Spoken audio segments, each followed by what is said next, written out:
Hi guys, and welcome to another episode of Kabir Considers.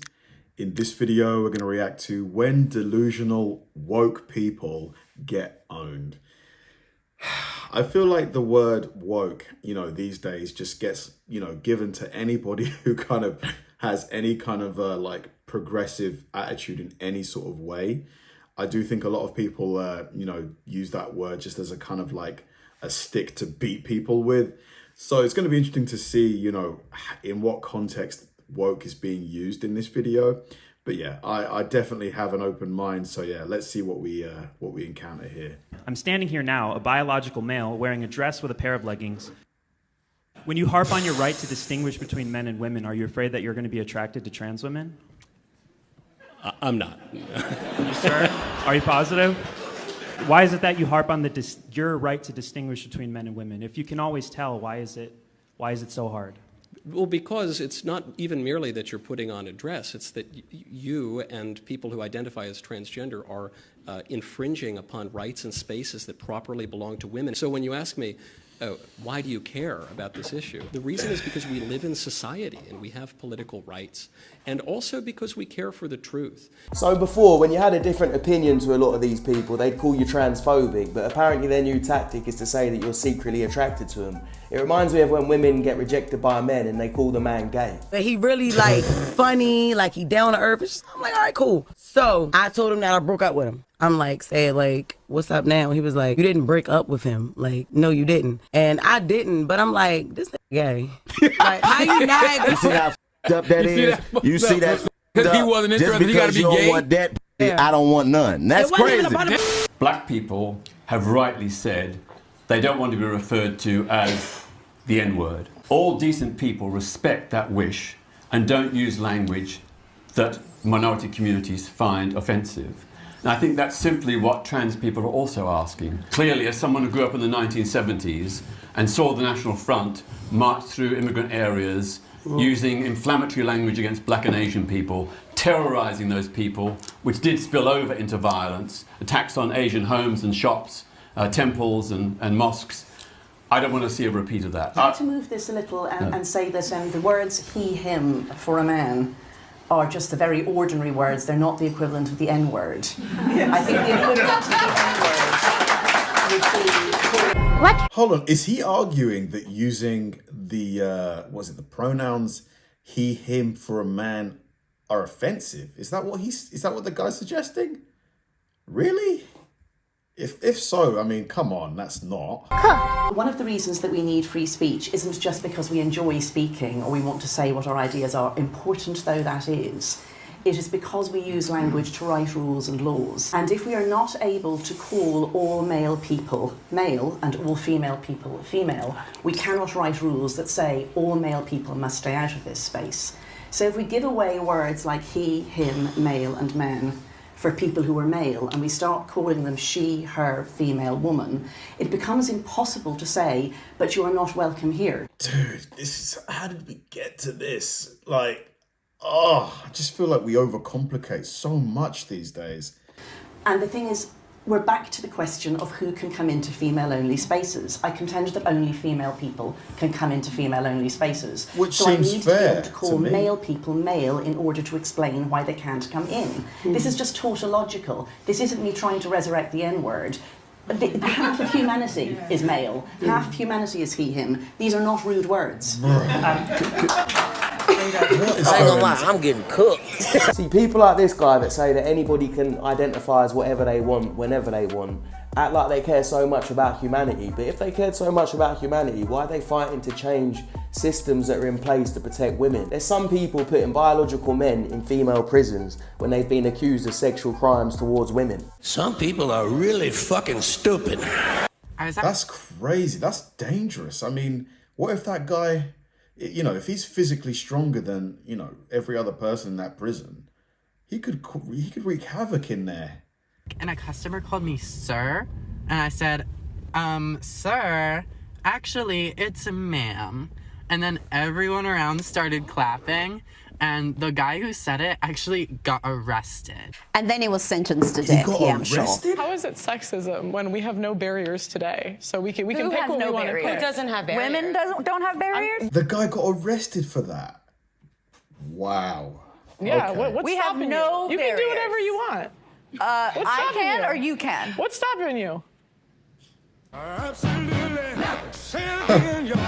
They know technically nothing's stopping them. They can try and do whatever a man does. They can go and do whatever they want. They just don't want to do it, or deep down they know they're not capable. Setting aside the bias and the double standards, there's nothing wrong with wanting to improve outcomes for historically disadvantaged groups. There's nothing wrong with the ideals you identified as the ideals of the woke movement. The objection to woke culture is not the end the woke are pursuing, but what is the definition of woke? Can someone actually give me a solid definition of what woke is?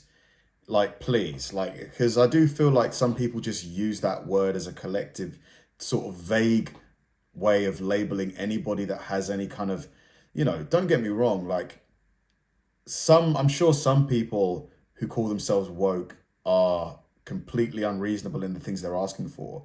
But others, I've seen it in the media here in the UK, like they'll say something like, you know, oh, climate change is bad. And then they'll be labeled as woke, which to me is crazy. they use to pursue it. And the favoured methods of the woke finder generals, as I'm sure all of you know, is not to argue, to persuade, to debate, but to smear, to ostracise, to publicly shame, to cancel.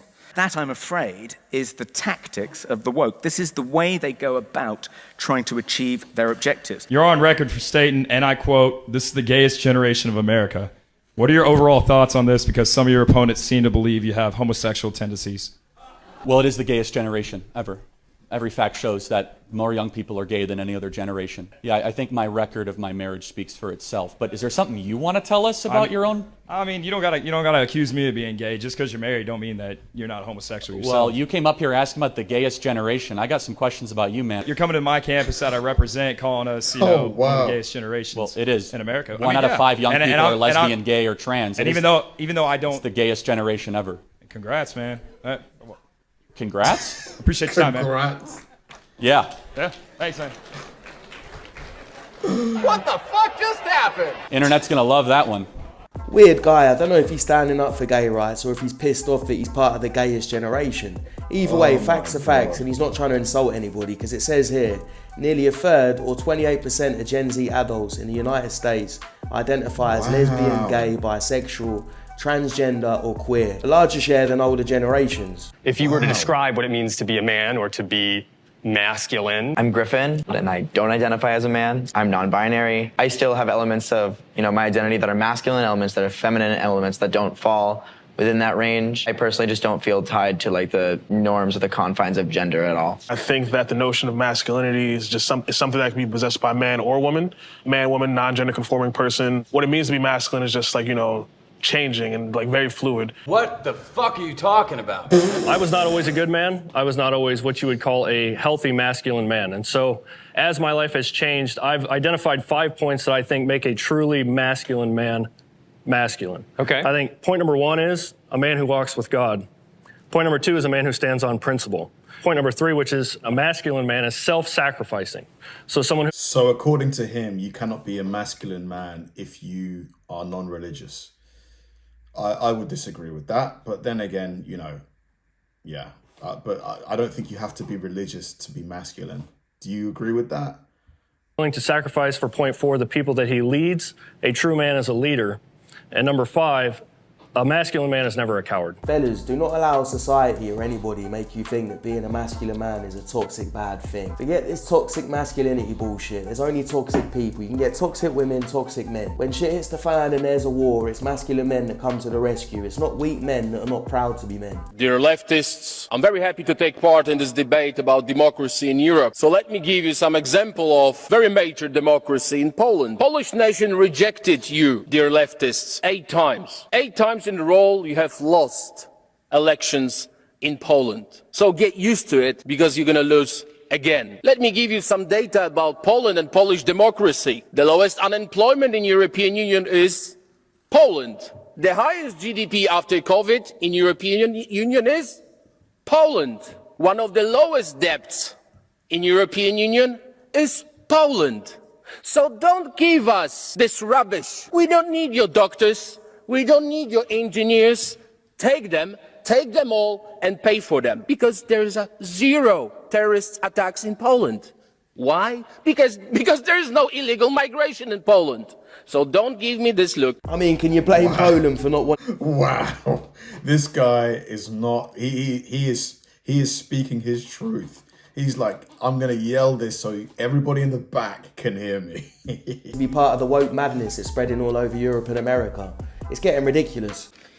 So I am going to spend the next minute screaming, because that is what is going on in here. Shut the fuck up! Trans women should be allowed in women's sports. So you look, for example, at someone like Leah Thomas, who was the swimmer from UPenn, who came first in her event. If you look at her statistics from her freshman year when she was competing in the male division to where she was at by her senior year or junior year, whatever last year was, when she was competing and winning the tournaments, as she started to take estrogen and hormone replacement therapy and things like that, her statistics went down a lot. And the difference between her and the male world record and the difference between her and the women's world record were pretty much the same when she was competing as a man versus competing as a woman. A lot of other biological factors outside of hormones, we think, play a much bigger impact on what sports are, when really the only difference that tends to happen is hormones and the way you can build muscle mass. Did he say anything to you that persuaded you to move to the disagree line? No. Biologically born women should only be able to compete with the women, and then biologically born men should only be able to compete with the men. Because why? I feel like what he said about the different body mass, muscle mass, I do understand that they do take hormone blockers to help with that, but I still feel like there may be some sort of disadvantage. I said it before, but let's just... Yeah, I mean, like, I've got a brother. We're practically the same size. So we're both 6 feet tall, and we both weigh... What do I weigh nowadays? Maybe about 192, something like that. And we've got two sisters. One is 5'9", the other is 5'6". Like, you know, if I suddenly identified as a woman and wanted to compete in sports with her, you know, I'm trying to think. I don't think there's any sport that, obviously neither of us are trained athletes, right? I mean, we all go gym and stuff, but I don't think there's any sport that she could probably beat me in. Like, even if I was to take hormones and lose a bunch of muscle mass, I've still got my skeleton. Like, I've still got my clavicles. Like, I've still got, you know, my longer reach. I've still got longer legs. Like, I don't know. It's such a difficult... I don't think hormones alone equal the playing field. You would have to, like, change the skeleton as well, which is impossible to do. Biological men to compete against women in sports. Not just so donuts like this can see just how bad it would be and how it'd ruin women's sports, but also so we can all get rich and place bets on the biological men. Tell them to bring me my money. People have referred to me as she, and I've been like, oh, not she, it's they. And then they're like, I'm so sorry, I didn't know, I'm trying to do so much better. And at the end of the day, you're then putting the onus on trans people for taking the responsibility for your mistakes. You're allowed to make mistakes, that's why we're correcting you, so you can do better and move on. But like, you're putting trans people in a really uncomfortable position when you make them try to make you feel better or alleviate any guilt. You know, I think it is about being patient with people, but also we're not just going to be patient for anyone, because you need to actually be making an effort. These are new things and they do take time to learn. Look, pronouns and gender aside, it's crazy to me that so many of these donuts are coming out of universities. That's meant to be the place where you get an education, not where you get dumber. And this is why I completely agree with this quote. It says, never confuse education with intelligence. You can have a PhD and still be an idiot.